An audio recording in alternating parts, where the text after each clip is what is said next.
काली तारा महाविद्या शरसी भुवनेश्वरी भैरवी छिन्नमस्ता च विद्या धूमावती तथा वगला सिद्ध विद्या च मातंगी कमलायिका एतादशो महाविद्या सिद्ध विद्या प्रकीर्तिता मंगलमयी करुणामयी मा तारा सकलेर मंगल करो मा जय मा तारा।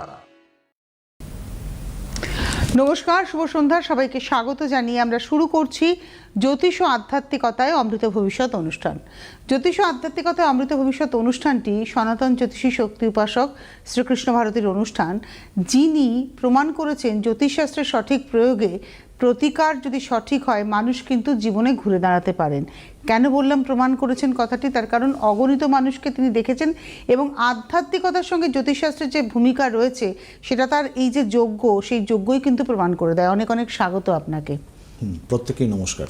আমি কেন বললাম, এই যে আপনি যজ্ঞ করছেন এবং এটা আপনার 112তম যজ্ঞ এবং 112টা অমাবস্যা ইতিমধ্যে তিনি কিন্তু পূরণ করতে পেরেছেন এবং মানুষ কিন্তু ভালো আছেন। যারা এসছেন, যারা মন থেকে যজ্ঞে যোগ দিয়েছেন, তারা কিন্তু সত্যি সকলেই আজকে উপকার পেয়েছেন। আধ্যাত্মিকতা বাদ দিয়ে কিন্তু আমাদের কোনো অস্তিত্ব নেই। শুরু করব আজকের এপিসোড, সেটা হচ্ছে মকরে তুঙ্গস্থ মঙ্গল কোন কোন রাশিকে সাফল্য দেবে। হ্যাঁ, প্রথমেই বলবো, এই জানুয়ারি মাসে 15-16 দিন আগে আমার বাড়িতে একজন বিমা কর্মী একটি ক্যালেন্ডার দিয়ে গেছিল, ঠিক আছে? তো তখন তো আর ভালো করে ডেট ফেট দেখিনি। ঠিক দুদিন আগে ক্যালেন্ডারটা ভালো করে লক্ষ্য করলাম, ওখানে একটা ট্যাগলাইন আছে। অর্থাৎ ওই ট্যাগলাইনটা দেখে মনে হলো যে এটাকে আজকে বার্তা হিসেবে তুলে ধরা যেতে পারে। ওখানে লেখা আছে যে money says save me today, I will save you tomorrow. অর্থাৎ বোঝাতে পারছি, অর্থ বলছে আজকে আমাকে তোমরা রক্ষা করো, আগামী দিন আমি তোমাকে রক্ষা করব। শুধুমাত্র এটাই সামাজিক বার্তা নয়, এখানেই শেষ নয়। যেহেতু এটা জ্যোতিষ আলোচনা, জ্যোতিষ অনুষ্ঠান, সেই কথার সূত্র ধরে আরেকটি কথা তো বলা যেতেই পারে। Planet says pleased me today, I will pleased you tomorrow. By worship অর্থাৎ পুজোর মাধ্যমে গ্রহরা যদি বলে যে আমাকে শান্তি এই মুহূর্তে দাও, আগামীতে সর্বদিকে সর্ববিষয়ে আমি তোমাকে রক্ষা করব। তাহলে যেহেতু গ্রহগত তুষ্টির ব্যাপার, তাই বলছি 112তম দিদি যে শুরু করলেন যে সমস্যায়, শুধুমাত্র অমাবস্যা কেন্দ্রিক সর্বপরিত্রাণ মহাযজ্ঞ 112টা। এটা ছাড়াও কিন্তু অসংখ্য হোম যজ্ঞ কিংবা মাঙ্গলিক যজ্ঞ কিংবা নবগ্রহ এটা অনেক করেছি, সেগুলো আমি সংখ্যায় আনতে চাই। প্রত্যেক দিনের মধ্যে তো একটা অমৃত সময় ধরে আপনারা কাজ করেন। হ্যাঁ, সেটা তো মঙ্গলবার, শনিবার, পূর্ণিমা, যার যার ব্যক্তিগত সমস্যায় যজ্ঞ তো বহু করেছি, কিন্তু অমাবস্যার পুণ্যলগ্নে 112তম। দেখুন, খুব কাকতালীয়ভাবে এই যে পরশু দিন অর্থাৎ 18ই জানুয়ারি যে মৌনী অমাবস্যা, আমরা প্রত্যেকেই বলছি যে রবির বছর। দেখুন, অমাবস্যাটা হচ্ছে রবিবারই পড়লো, কাকতালীয়, এটা একটা নির্দেশ। দেখুন, সব কিছু খারাপের মধ্যে, অনেক অন্ধকারের মধ্যে আমরা কিন্তু আশাবাদী আমাদেরকে হতেই হবে। বি অপটিমিস্টিক, আমাদের আশার আলো। দেখুন, অমাবস্যাটা রবিবার পড়লো, পঞ্চাঙ্গকে আমি সবসময় প্রাধান্য দিয়েছি প্রতিকার করবার জন্য। সেই দিন কিন্তু পঞ্চাঙ্গ অনুযায়ী রবিবার উত্তরসারা নক্ষত্র থাকছে, হর্ষণ যোগ, বালবকরণ এবং রবিবার যুক্ত অমাবস্যা, অহরাত্র আছে। সুতরাং আপনারা প্রত্যেকেই জানেন ওই দিনকে আমার সার্বিক একটা কর্মকাণ্ড চলে। পুজো কিংবা পূর্ণাহুতি আপনারা যদি দিতে চান, অবশ্যই হেল্পলাইন নম্বরে যোগাযোগ করতে পারেন, যে কোনো প্রান্ত থেকে, এখনও সময় আছে। এবার যারা গ্রহ সংস্কারে ব্রতী হতে চাইছেন, সমস্যা বিভিন্ন রকমের গ্রহ সংস্কার, যেটার জন্য বাচ্চার পড়াশোনা হচ্ছে না, কিংবা যারা মাধ্যমিক উচ্চ মাধ্যমিক সামনে দিতে চাইছে, এখনও বাবা মারা চিন্তিত, যাদের সন্তানের বিবাহটা সঠিক সময় হচ্ছে না, কেন হচ্ছে না, কর্ম প্রাপ্তিতে বাধা আসছে, ব্যবসা, বিভিন্ন রকম, কারণ এগুলো তো সব কিছুই ডিউ টু গ্রহগত সমস্যার জন্য। ওই যে বললাম, গ্রহ বলছে আমাকে তুষ্ট করো। তাই বছরের প্রথম অমাবস্যাতেই কিন্তু আমরা ব্রতী হতেই পারি 2026কে একদম সোনালী অধ্যায়ে লিখে রাখবার জন্য। আলোচনাটা ছিল হচ্ছে মকর রাশিতে মঙ্গলের গমন। অর্থাৎ মকর রাশিতে মঙ্গল, রবি রাজা, চন্দ্র প্রজা, মঙ্গল কিন্তু আমাদের শান্তি রক্ষাকারী। মঙ্গল বাইরের শত্রুদের থেকে, মানবদেহী শত্রু তো বটেই, বিভিন্ন রকমের সমস্যা, সেগুলোকে শত্রু বলে আমি অভিহিত করছি। বাইরের শত্রুদের থেকে কিন্তু মঙ্গল যেরকম আমাদের রক্ষা করে, আবার আমাদের আভ্যন্তরীণ শত্রু যেগুলো রয়েছে, অনেক নেতিবাচকতা, কুপ্রভাব গ্রহের, তাদেরকে কিন্তু মঙ্গলই কিন্তু বিতরণ করে। এটাই কিন্তু মঙ্গলের প্রধান দুটি কাজ। সেই মঙ্গল আজ 16 তারিখ অর্থাৎ জানুয়ারি মাস ভোর 4:36 মকর রাশিতে গমন করলো, যেটাকে আমরা বলি মঙ্গলের তুঙ্গক্ষেত্র। এই মুহূর্তে মঙ্গল উত্তরসারা নক্ষত্র, অর্থাৎ মঙ্গলের যে গমনটা আগামী 23শে ফেব্রুয়ারি 48 দিনের জন্য থাকবে। এই মঙ্গল এখন উত্তরসারা নক্ষত্র। আগামী 24শে জানুয়ারি থেকে 30শে জানুয়ারি খুব অল্প পিরিয়ডের জন্য মঙ্গল কিন্তু অভিজিৎ নক্ষত্রে অবস্থান করবে, যেটা অত্যন্ত শুভ। অভিজিৎ নক্ষত্রে যদি কাজকর্ম আমরা করতে পারি জ্যোতিষশাস্ত্র মতে এটা অত্যন্তটা শুভযোগ, যেটা মঙ্গল 6 দিন থাকবে। কারণ আমরা জানি মকর রাশির 6 ডিগ্রি 30 কলা থেকে 10 ডিগ্রি কিছু কলা পর্যন্ত কিন্তু অভিজিৎ নক্ষত্রের অবস্থান, তারপরে যথারীতি মঙ্গলের চলবে। এবার এই মঙ্গলের জন্য আমরা দেখুন গোচর ফল কেন বলি, মানুষের জন্মকালীন যে গ্রহগত অবস্থানগুলো রয়েছে, আর এই যে গোচরীয় যে গ্রহেদের যে গোচরীয় অবস্থান মানুষকে কিন্তু ফল দিতে দিতে যায়। প্রত্যেকটা সময় বলি, এই যে ধরুন আমার বাচ্চাটার রেজাল্টটা হঠাৎ করে যেরকম খারাপ হয়ে গেল, কিংবা পড়াশোনায় মন নেই, হঠাৎ করে একটা দাম্পত্য সমস্যা, কিংবা হঠাৎ করে একটা মামলা চলে আসলো, মঙ্গল যেগুলো দেয় রক্তক্ষরণ দিতে পারে, অস্ত্রোপচার দিতে পারে, হঠাৎ করে মামলা ভয় দিতে পারে, কলহ অশান্তিও দিতে পারে। আবার জীবনে কিন্তু হঠাৎ করে আপনাকে শান্তির বাতাবরণও কিন্তু সেই মঙ্গলও কিন্তু ডেকে নিয়ে আসতে পারে। তাই শুধু মঙ্গলের গোচর নয়, প্রত্যেকটি গ্রহের গোচর কিন্তু গুরুত্বপূর্ণ। জন্মকালীন গ্রহেদের অবস্থান আর গোচর সেগুলোর ওপরেই কিন্তু আমাদের এই ছোট ছোট তাৎক্ষণিক ফল কিংবা দীর্ঘকালীন ফলগুলো হয়। তো এখন বিষয় হচ্ছে মঙ্গলের এই গোচরের জন্য কিছু রাশির তো ভালো হবে, কিছু রাশির খারাপ। দেখুন, যাদের ভালো হবে আহ্লাদিত হওয়ার কোনো ব্যাপার নেই এখানে, আবার যাদের খারাপ হতে পারে তাদের কিন্তু আশঙ্কিত হওয়ার কারণ নেই। কারণটা পুরোটাই কিন্তু জন্মকালীন গ্রহগত অবস্থান যদি আপনার ভালো থাকে বিভিন্ন গ্রহের, আর মঙ্গলের যদি ভালো থাকে তাহলে কিন্তু আপনাদের ভালো হতে পারে, এবং মঙ্গল যদি খারাপ থাকে তাহলে কিন্তু নেতিবাচক ফলাফল হতে পারে। যাই হোক, এখন মঙ্গলের এই মকর রাশিতে গোচরের জন্য প্রথমত মেষ রাশি, অর্থাৎ মেষ রাশি হচ্ছে মঙ্গলের অধিপতি, এবং সেখানে মঙ্গলের কিন্তু চতুর্থ দৃষ্টি কিন্তু রয়েছে। মেষ রাশির জাতক জাতিকা মঙ্গলের এই গোচরের জন্য কিন্তু দুর্দান্ত ফলাফল কিন্তু পেতেই পারে। বিশেষ করে যেহেতু মেষ রাশির সাপেক্ষে দশমে মঙ্গল বড় হওয়া মাত্র অত্যন্ত শুভ, কর্মক্ষেত্রে পদোন্নতি পদমর্যাদা, যারা চাকরি হারিয়েছিলেন চাকরি প্রাপ্তি, এবং পিতৃস্থানীয় সম্পর্কগুলো অনুকূলে আসতে পারে, বিভিন্ন রকমের প্রাপ্তিযোগ কিন্তু মেষ রাশির এই মঙ্গলের গোচরে আসতেই পারে। দ্বিতীয়ত সপ্তমে অর্থাৎ কর্কটের সপ্তমী মঙ্গল একটু শোক পীড়া দেয় বই কি, কিন্তু মঙ্গল যেহেতু মকর রাশিতে রয়েছে এবং তার সাথে যেহেতু রবির অবস্থান, শুক্রের অবস্থান এবং বুধের অবস্থান, এটাকে বলছে চতুর্গ্রহী যোগ বলছে।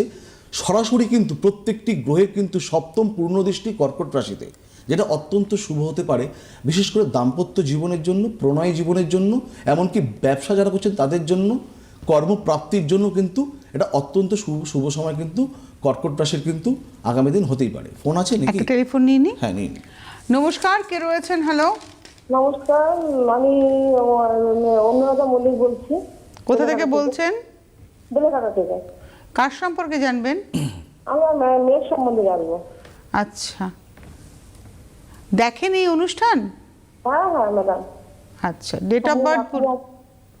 20/6/2002। 20/6/2002। সময় বলুন। ভোর 3:02। ভোর 3:02। কোথায় জন্ম? NRS hospital, Kolkata. আপনারা একটু শুনতে থাকুন, আমি একটু চট করে আচ্ছা দিদি, 20 জুন বললেন তাই তো? হ্যাঁ, 20 জুন 2002 সাল। বেশ। আর 3:02 কলকাতা। আমি একটু বলে দিই, বারাসাতে পাবেন প্রত্যেক রবি বুধবার, গড়িয়াহাট মঙ্গল বৃহস্পতি শনি, বেহালা মঙ্গল বৃহস্পতি শনি, ব্যারাকপুর মঙ্গল বৃহস্পতি শনি, বালি সোম শুক্র, হাতিবাগান রবিবার পাচ্ছেন সাপ্তাহিক চেম্বার। তবে এই যে মৌনীয় অবসর তার আগে কিন্তু মাত্র পাচ্ছেন আগামীকাল বেহালার চেম্বার। এছাড়া আর বাদবাকি সমস্ত জায়গার বন্ধুরা অনলাইনেতে যোগাযোগ করে নিতে পারেন যারা প্রতিকার চাইছেন মৌনীয় অবসায়। সময় কিন্তু নেই বললেই চলে। চলে যাই আলোচনায়।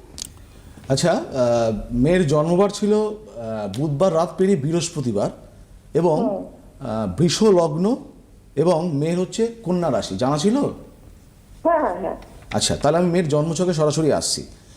লগ্নে বুধ শনি এবং রাহুর অবস্থান, লগ্নের দ্বিতীয় রবি, মঙ্গল, বৃহস্পতি, তৃতীয়ভাবে শুক্র, পঞ্চমে চন্দ্র, সপ্তমে কেতু। যাই হোক, মেয়ের হচ্ছে প্রথমত অনন্ত কালসর্পদোষের অধিকারী মেয়ে, হ্যাঁ, এবং সেটা হচ্ছে বিপরীত অনন্ত কালসর্প রয়েছে, এবং লগ্ন প্রতিকারক শুক্র তৃতীয়ভাবে অবস্থান, চতুর্থ প্রতিকারক রবি এখানে মঙ্গল যুক্ত হলো এবং বৃহস্পতি যুক্ত হলো, পঞ্চম প্রতিকারক বুধ লগ্নে অবস্থান এবং পঞ্চমে চন্দ্র অবস্থান করছে। আচ্ছা, এবারে যেটা হচ্ছে মেয়ের এডুকেশন ভালো হয়েছে, বিশেষত সাহিত্য কিংবা গবেষণামূলক কাজে উন্নতির যোগ, কিন্তু বিষয়টা হচ্ছে যে এই মুহূর্তে মেয়ের তো 23 বছর বয়স, কেরিয়ার সংক্রান্ত প্রশ্ন বোধহয় আপনার আছে। কী নিয়ে প্রশ্ন করছেন বলুন তো?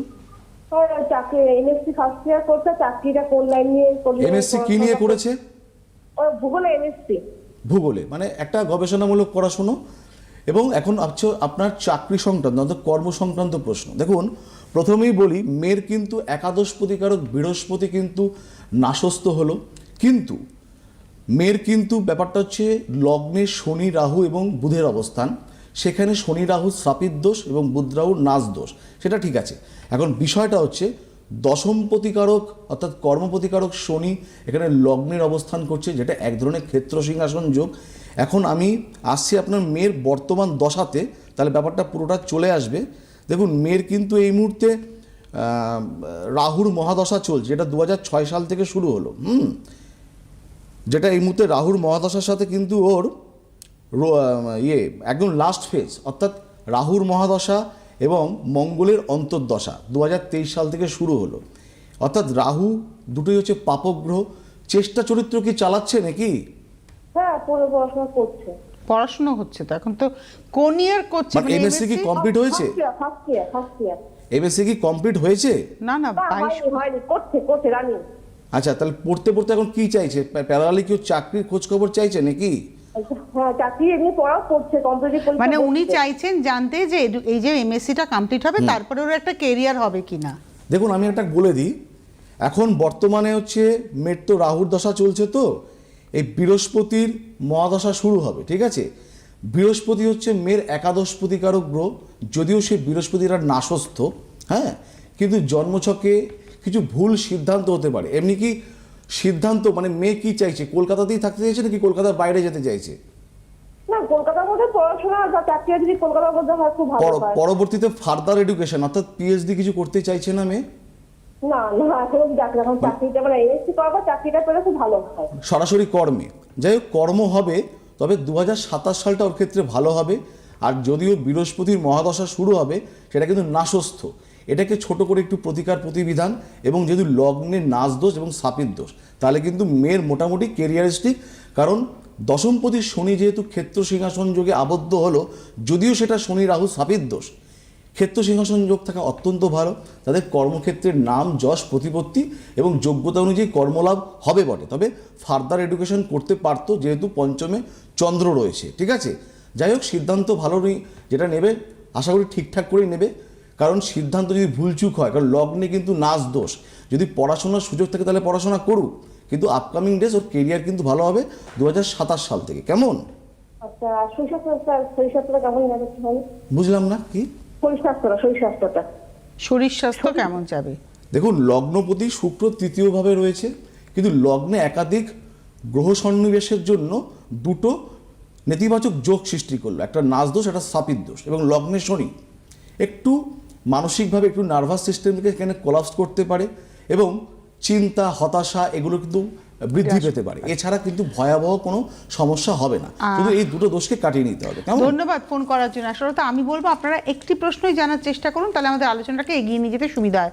আপনি বলছিলেন যে এই মঙ্গলের মকরের তুরস্ক কর্কট অবধি বলেছেন, মঙ্গলের এই গোচরটার জন্য সিংহ রাশিরও ভালো হতে পারে, কারণ সিংহ রাশির ওপরে কিন্তু মঙ্গলের সরাসরি অষ্টম দৃষ্টি থাকবে, এবং সিংহ রাশির সাপেক্ষে হচ্ছে মঙ্গল ষষ্ঠভাবে উপচয়ভাবে, অর্থাৎ সিংহ রাশি বিভিন্ন রকম বৃত্ত লাভ, হঠাৎ করে কিছু প্রাপ্তি, চাকরি প্রাপ্তি, যারা পড়াশোনা করছে তাদের ক্ষেত্রে কিন্তু অনেকটা ভালো সময় আগামী 48 দিন কিন্তু সিংহ রাশির ক্ষেত্রে হতেই পারে। এবং সবথেকে বড় হচ্ছে বৃশ্চিক রাশি, অর্থাৎ বৃশ্চিক রাশির সাপেক্ষে কিন্তু মঙ্গল তৃতীয়, এটা উপচয় ভাব। বিভিন্ন রকমের আত্মীয় দ্বারা উপকার, বিভিন্ন রকমের যে সম্মান হারিয়ে যাচ্ছিল, মামলা মোকদ্দমা চলছিল, সেগুলো জয়লাভ হতে পারে। যে কোনো ধরনের কলহ অশান্তি এগুলো কিন্তু ওভারকাম হতে পারে বৃশ্চিক রাশির জন্য এই মঙ্গলের গোচরের জন্য। এবং মীন রাশি একাদশভাবে মঙ্গলের গোচর অত্যন্ত শুভ, যদিও 7.5 চলছে, দ্বিতীয় চরণ। বিভিন্ন রকমের ভূমি লাভ, জমি সংক্রান্ত বিষয় আশয় সম্পর্কিত বিভিন্ন রকম সমস্যা কিন্তু কাটতে পারে। বিভিন্ন রকমের আয়ের প্যারালাল সুযোগ কিন্তু বাড়বে মঙ্গলের এই গোচরটার জন্য। মঙ্গলের এই গোচরের জন্য নেতিবাচক প্রভাব পড়তে পারে সরাসরি বৃষ রাশিতে, কারণ নবমে কিন্তু মঙ্গল ভালো ফলাফল দেয় না। মিথুন রাশি অষ্টমে মঙ্গল গোচরে থাকছে, দৈহিক আঘাত অনিষ্টপাত এটা কিন্তু হতে পারে। কন্যা রাশি অর্থাৎ পঞ্চমে মঙ্গল গোচর, বিভিন্ন রকমের ভুল সিদ্ধান্ত, ভ্রান্তি, সম্পর্কজনিত সমস্যাগুলো, দাম্পত্য সমস্যা বৃদ্ধি হতে পারে। তুলা রাশির সাপেক্ষে কিন্তু মঙ্গল চতুর্থভাবে একদম ভালো ফল নাও দিতে পারে। ধনুরাশির সাপেক্ষে দ্বিতীয়ভাবে মঙ্গল, এটা কিন্তু অর্থনাশ, অপযশ, মান সম্মান হানি প্রভৃতি কিন্তু মঙ্গলের গোচরটার জন্য দিতে পারে। এবং এ সকল রাশির যারা পরীক্ষার্থী রয়েছে তাদের কিন্তু আগামী 23শে ফেব্রুয়ারি পর্যন্ত মঙ্গলের গোচরটার জন্য নেতিবাচক ফলাফল আসতেই পারে, বিশেষ করে বৃষ, মিথুন, কর্কট, এদিকে তুলা, ধনু এবং কুম্ভ রাশি দ্বাদশে মঙ্গল।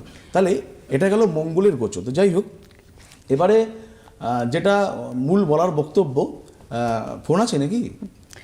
টেলিফোনটা নিয়ে নিই। নমস্কার, কে রয়েছেন? হ্যালো, হ্যালো, কে বলছেন, কোথা থেকে বলছেন? আমি পলাশি কুশলাবতী বলছি। আপনি না দয়া করে টিভির ভলিউমটা মিউট করবেন, খুব অসুবিধা হয় আমাদের। টিভির আওয়াজ বন্ধ করুন, অথবা আপনি টিভি থেকে অনেকটা দূরে চলে আসুন দয়া করে। টিভিটা বন্ধই আছে। এবারে আপনার নাম বলুন। আমার নাম সীমা বিশ্বাস। কোথা থেকে ফোন করেছেন? আমি কৃষ্ণনগর থেকে বলছি। কার সম্পর্কে জানবেন? আমার ছেলে সম্বন্ধে জানি। দেখেন অনুষ্ঠান? হ্যাঁ হ্যাঁ দেখি। ডেট অফ বার্থ বলুন ছেলের। 1991 সালে 3রা মে। 3রা মে 1991, 3রা মে, তাই তো? সময়? ও 6টা 50। কখন? 6টা 50 কখন? সন্ধ্যে সময়। সন্ধ্যে 6টা 50। কোথায় জন্ম? ও কৃষ্ণনগর।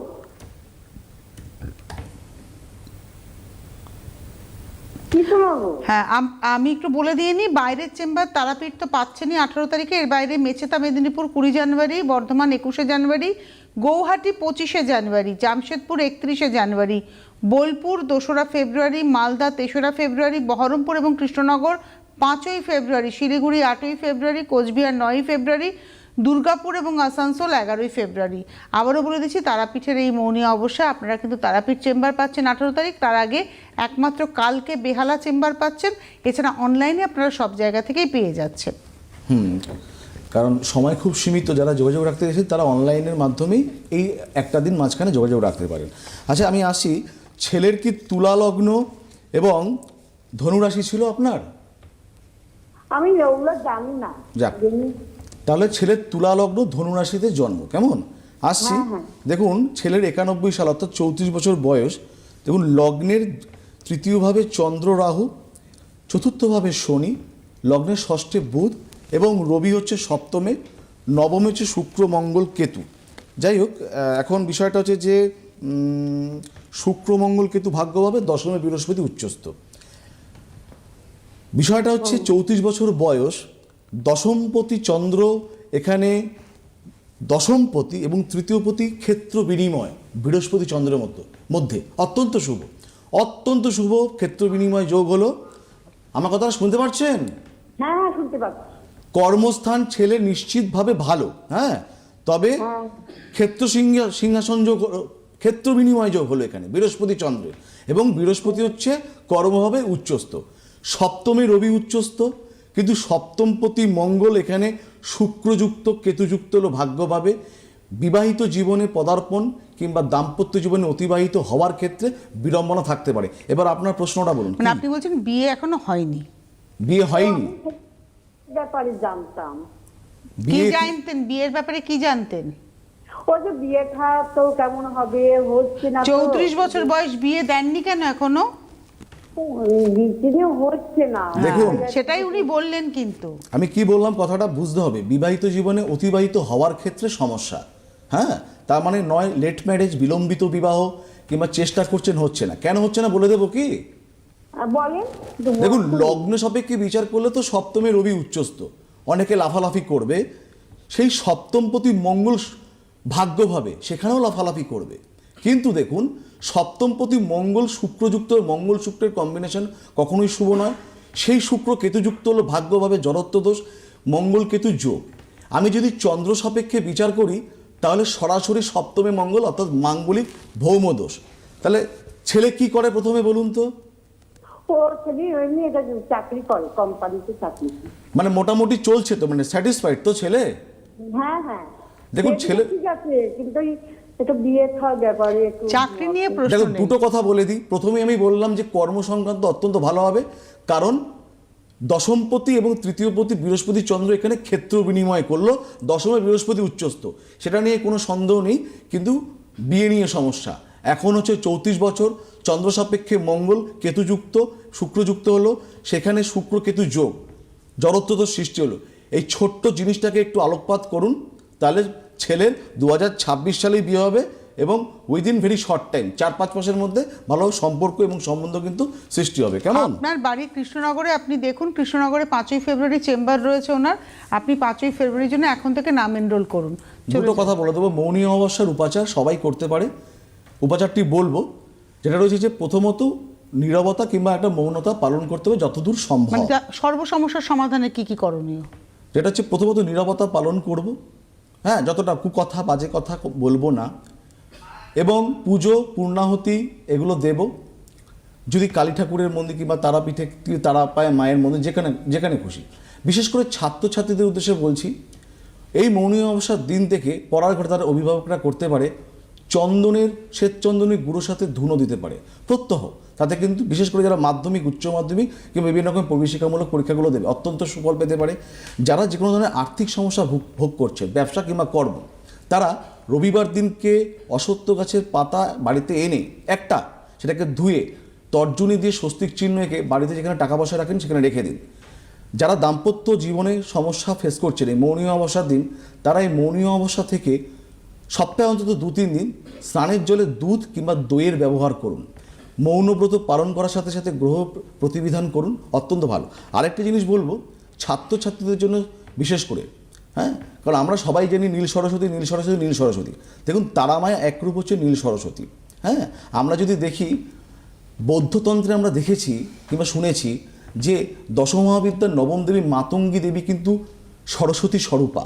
অর্থাৎ মাতঙ্গী দেবীর পুজো, প্রতিকার প্রতিবিধান যদি কোনো ছাত্রছাত্রীরা করতে পারে, এই অমাবস্যা কিংবা এই সরস্বতী পুজোকে কেন্দ্র করে মাধ্যমিক, উচ্চ মাধ্যমিক যারাই আছেন না কেন, বিশেষ প্রতিকার প্রতিবিধান তৈরি করা হবে তাদের জন্য। এবং প্রত্যেক সমস্যায় যারা আছেন তাদের জন্য বিশেষ রবি যন্ত্র আপনারা কিন্তু যোগাযোগ রাখতে পারেন, যাতে বছরটা ভালো হয়। বিশেষ করে ছাত্রছাত্রীদের উদ্দেশ্যে, তাদের অভিভাবকদের উদ্দেশ্যে বলবো, তারা কিন্তু এই মৌনী অমাবস্যা এবং আগামী সরস্বতী পুজোর দিন সরস্বতী পুজো, নীল সরস্বতী এবং মাতঙ্গী পুজো কিংবা মাতঙ্গী যন্ত্র নেওয়ার ক্ষেত্রে, মানে পুজো মানে পরীক্ষা টরীক্ষা দেওয়ার ক্ষেত্রে এটা কিন্তু দারুণ ফলাফল কিন্তু আপনাদের দিতেই পারে, এটুকু বলবার আছে।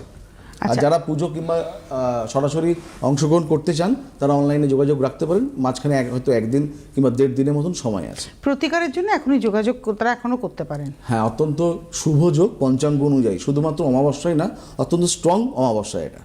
অবশ্যই আমাদের হাতে আজকে আর সময় নেই, তার মানে আপনারা যোগাযোগ করবেন 8274080294 এবং 9677489046 এই নাম্বারে।